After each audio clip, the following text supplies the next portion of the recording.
Namaste. Hi, Meera here again with yet another story, my perspective and my learning. Get incorporated with Mahabharata or get incorporated with Mahabharata. Mahabharata is just not a story, it's about what is happening in our present moment, which happened in the past or would continue happening in the future too. Be it at office, playing the politics, or be it at home, whatever role what you're playing. We play each and every character of Mahabharata character. It is not about Arjuna, it's not about Kauravas, it's just not about Krishna, it is just not about Shakuni. Yes, we have that Draupadi too in us. Draupadi, yes, a character I admire. If we talk about powerful women, I look at her. All women are powerful, of course. Draupadi, she is unique and special in her own way. Someone who stood like a warrior. Someone who didn't bother about whether it's, men or women. She spoke her mind. She was straight about her thoughts and she was brave. We all are confident. Taking that one step sets us apart from being confident and brave. And she was a brave woman. What happened after Mahabharata war? Well, Draupadi was sitting alone, of course, and she was just lost in her thoughts. She was thinking about the past, what happened with her when she was dragged in the middle of the court by the Shasana.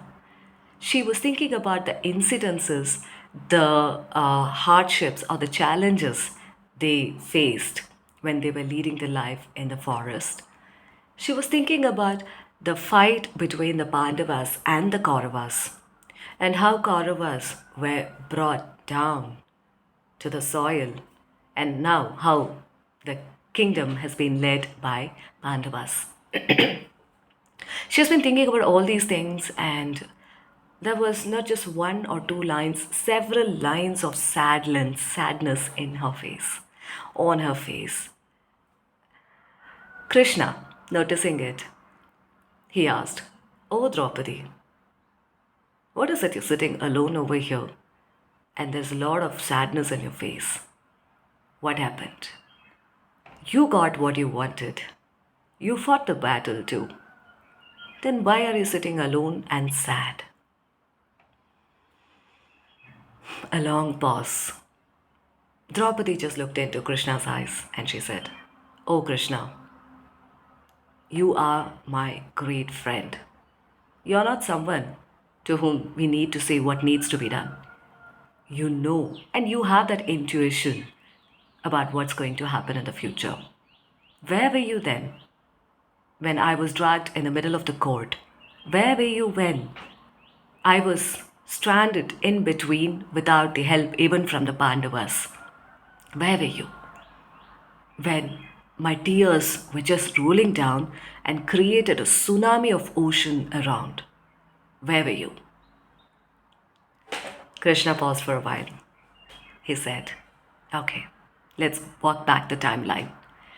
When you were dragged by Dushasana, did you call for me? When you were dragged and you were in the middle of the court, did you call me? Did you call me when you were fighting with the ministers? When you were fighting, asking for the fair means with Dhritarashtra or with Bhishmacharya or anyone there in the court? Did you call me? When did you call me?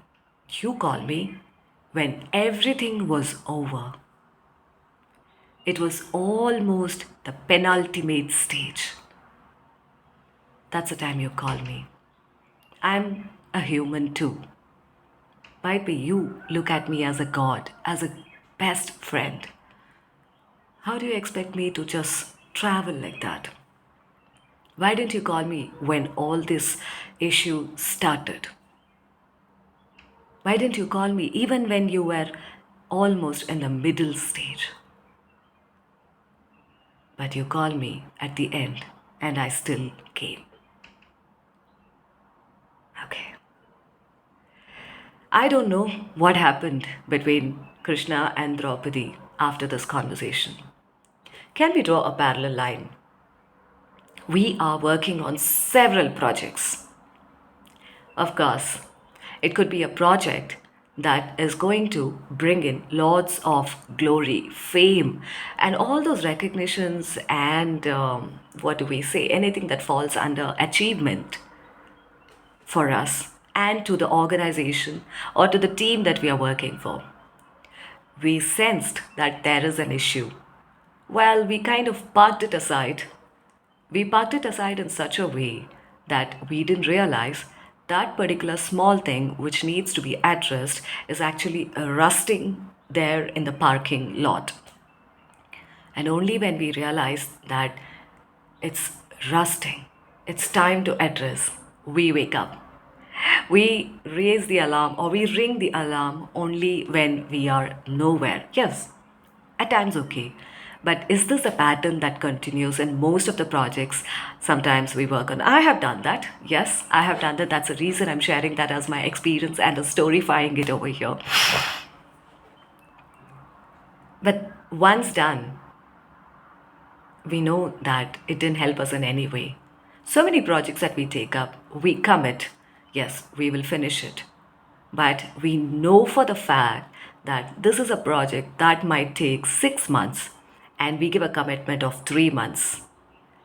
We know it wouldn't happen. Or it could be a project that is for 6 months and we wait till the fifth month to start on the project. Or we wait till the fifth month to let the team manager or the respective or to the stakeholder that this is something which is difficult to be done. And we know what's the kind of response that we get. So, here again, yes, this is the story that I wanted to share with you.